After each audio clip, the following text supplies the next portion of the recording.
Got like little brains.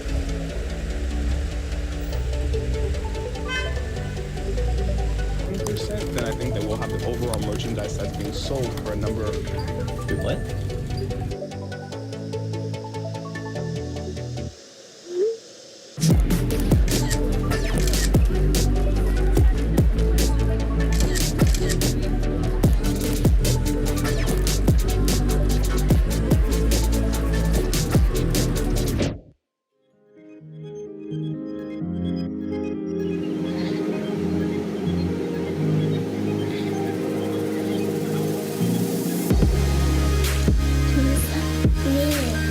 You? You're so little, so tiny.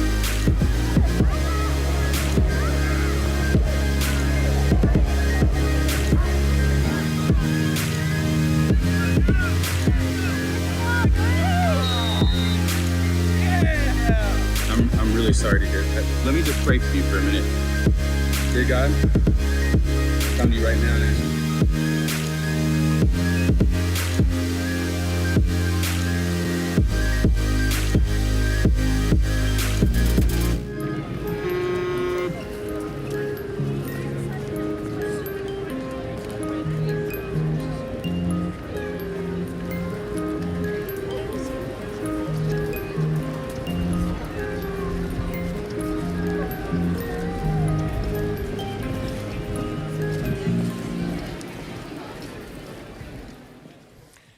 From the 40mm display on an Apple Watch to the 3,685 square foot ABC super sign in Times Square, screens of every size and shape have come to dominate our daily experience in the UK. Virtually everywhere you go, you'll find a screen. In restaurants, in supermarkets, public toilets, sports games and shopping centres. And as manufacturers continue to crank out high-definition screens at low prices, there's no reason to think that the screenification of our daily lives is going to slow down anytime soon. So much for the screens out there in the world. What about the screens in here? These glowing rectangles that about 8 out of every 10 people in the UK carry around in their pocket. According to Morgan Stanley, 91% of people, like smartphone owners, keep their devices within arm's length 24 hours a day, 7 days a week.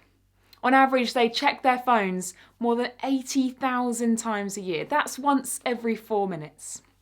At times, our seemingly constant need to grab a phone is actually hilariously absurd. Just take out your phone in a busy queue and see how long it takes for your neighbours to pull out their own. Or do a YouTube search for walking and texting and see what you find. At other times though, our addiction to our screens is downright alarming. The National Safety Council estimated that 1.5 million car accidents in 2018 were caused by mobile phone use. Nearly 400,000 people will be injured in car accidents caused by texting this year. In fact, texting is 5 times more likely to cause an accident than drink and driving. It's no surprise that 95% of drivers support laws against texting and driving. You know, the startling fact is that 27% of those people do it anyway. When it comes to screens, Christians are largely indistinguishable from their non-believing neighbours. Recently, Tony Rink sent out to see whether Christians fit the society-wide pattern of screen usage. And after surveying 8,000 Christians, he learned that 54% of them checked their smartphones within minutes of waking. 73% checked email and social media before engaging in their spiritual disciplines for the morning. In other words, the allure of the screen is taking over the priority of the lure of God. What are we to make of all this? Surely we can't blame the screen for our upside down priorities and reject it out of hand.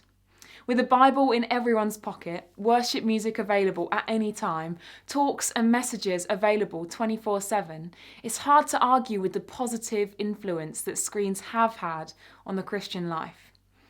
But does that mean that we should receive and embrace the screens as our modern day version of the Roman road or the printing press? As we'll see, either approach, fearful rejection or naive embrace, won't cut it. What we need is a clear-eyed look at the screen, at what it's doing to our lives and our witness, so that we can find in the good in this technology and reject the bad. In other words, we need to redeem the screen. And in our Zoom calls, we're going to be asking you to write down, how much time do you spend on screen? Stop and consider the following questions about your screen usage. The purpose of this exercise isn't to give judgment onto your screen time, but to help you see how much time you're actually spending in front of screens. So, how many hours a week do you think you spend? Question number 1, working at a computer for school, at home, or wherever you are. How much time do you spend working on a computer for school? What about watching video entertainment? Scrolling through social media? Playing video games, computer consoles or smartphones? Reading digital books, magazines or Bible apps? Shopping on the internet? And frittering around aimlessly online, maybe reading BuzzFeed articles or the like.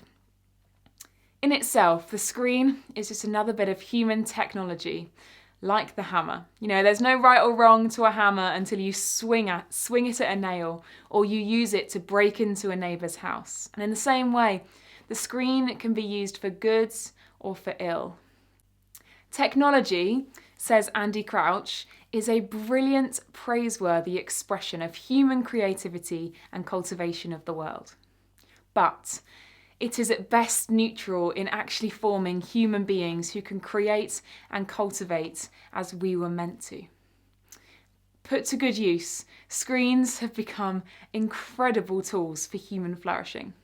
Heart monitor screens ensure healthy labour and delivery for newborns and new mums. Laptop screens enable us to study God's word at a deeper level. Smartphone screens let us video chat with relatives and friends on the other side of the globe. They've helped us maintain connection with friends, family and school during this lockdown.